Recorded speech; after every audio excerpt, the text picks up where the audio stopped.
அமெரிக்காவில் 7 ரிக்டர் அளவில் பயங்கர சுனாமி நிலநடுக்கம் ஏற்பட்டது. இதையடுத்து சுனாமி எச்சரிக்கை விடப்பட்டுள்ளதால் அந்த பகுதி மக்கள் கடும் அதிர்ச்சி அடைந்துள்ளதாக தகவல் வெளியாகியுள்ளது.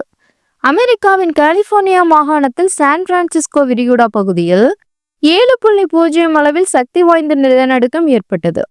இதனைத் தொடர்ந்து சுனாமி எச்சரிக்கை விடுக்கப்பட்டுள்ளது. இதன் காரணமாக கடற்கரை ஒட்டிய பகுதிகளில் வசிக்கும் மக்கள் பாதுகாப்பான இடங்களுக்கு மாற்றப்பட்டு வருவதாக அந்த மாகாணத்தின் கவர்னர் தெரிவித்தார். கலிபோர்னியாவில் 5 மில்லியன் பேர் வாழ்வதாக கூறப்படும் நிலையில் இந்த சுனாமி எச்சரிக்கை பரபரப்பை ஏற்படுத்தியுள்ளது. அமெரிக்க புயல் ஆய்வு மையம் வெளியிட்டுள்ள எச்சரிக்கை அறிக்கையில் உடனடியாக கடற்கரை பகுதிகளில் இருந்து குடியிருப்பு மக்கள் பாதுகாப்பான இடங்களுக்கு மாற வேண்டும் என்று அறிவிக்கப்பட்டுள்ளது.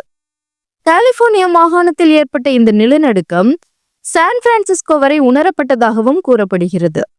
நிலநடுக்கம் ஏற்பட்டது முதல் 6 மணி நேரம் ஆகிய நிலையிலும் உடனடியான சேத விவரங்கள் குறித்து எந்த தகவலும் வெளியாகவில்லை. இது ஒரு வலுவான நிலநடுக்கம் என்றும் கட்டிடங்கள் அதிர்ந்ததாகவும் ஆனால் பொதுமக்கள் பாதுகாப்பாக இருப்பதாகவும் புவியியல் அதிகாரி ஒருவர் தெரிவித்தார். 2 ஆண்டுகளுக்கு முன்பு கலிபோர்னியாவில் இதே மாதிரி மிகப்பெரிய நிலநடுக்கம் ஏற்பட்டதாகவும் குறிப்பிடப்படுகிறது. பூகம்பத்தின் விளைவாக சான் பிரான்சிஸ்கோ மிருகசாட்சி